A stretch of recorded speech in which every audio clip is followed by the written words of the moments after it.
सवाल है हमारा सखी साहब से, सवाल है हमारा डीडीसी चेयरपर्सन शमशादा शान साहबा से, सवाल है हमारा बीडीसी चेयरमैन जवेद मनाज साहब से, और सवाल है पंच सरपंच से। मलबा है, यहाँ पर मलबे का ढेर लगा है, लेकिन रोड में नहीं डाला जाता है, और जहाँ रोड पे है वहाँ उठाया नहीं जाता है। कुछ समझ में नहीं आती है जो ये काम करते हैं यहाँ पर जेसीबी वाले, या इनको इसी तरह बताया जाता है, या ये अपनी लापरवाही की वजह से करते हैं। आप बिल्कुल देखें किस तरह का माहौल बना के रखा है यहाँ का रोड का। यहाँ जो मलबा है जनाब, ये पीछे मलबा है, मलबे का पूरा ढेर है, ये आप देख सकते हैं। ये देख सकते हैं आप, इस मलबे को अगर उठाकर पूरे रोड में फैलाया जाए तो कितना ये जो है रोड अच्छा रहता, मेंटेन रहता।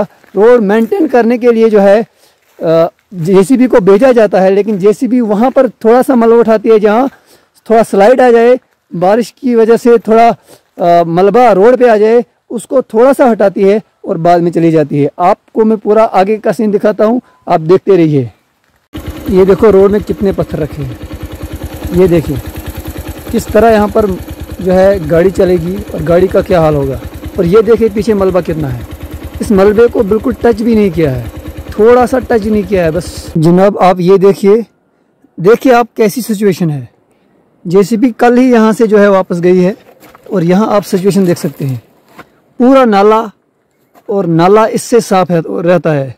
जिस नाले में पानी चलता है वो नाला इससे भी साफ रहता है। देखिए कल यहाँ से मशीन वापस गई है, और यहाँ की रोड की खस्ता हालत देखिए, किस चीज़ का पैसा ले रही है जेसीबी।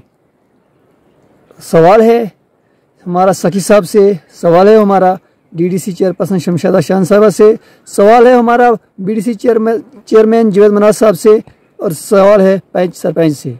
ये देखिए आप यहाँ देख सकते हैं कितना मलबा है, बिल्कुल भी जेसीबी ने टच भी नहीं किया है, बिल्कुल गली सी जो बनी थी उसी गली से खुद निकल गया है। आप देखिए, अगर यहाँ की बात की जाए, आप देख सकते हैं यहाँ पर डैम बना है, और पीछे जो डंगा लगाया था वो मलबा उठाकर रोड में जो है डाला है, और रोड जो है बीच में ऊपर है और पानी जमा हो रहा है। और यहाँ बीच में जो है, यहाँ आज तक 100 बार मशीन आई, लेकिन इस जो है मलबे को नहीं हटाया गया।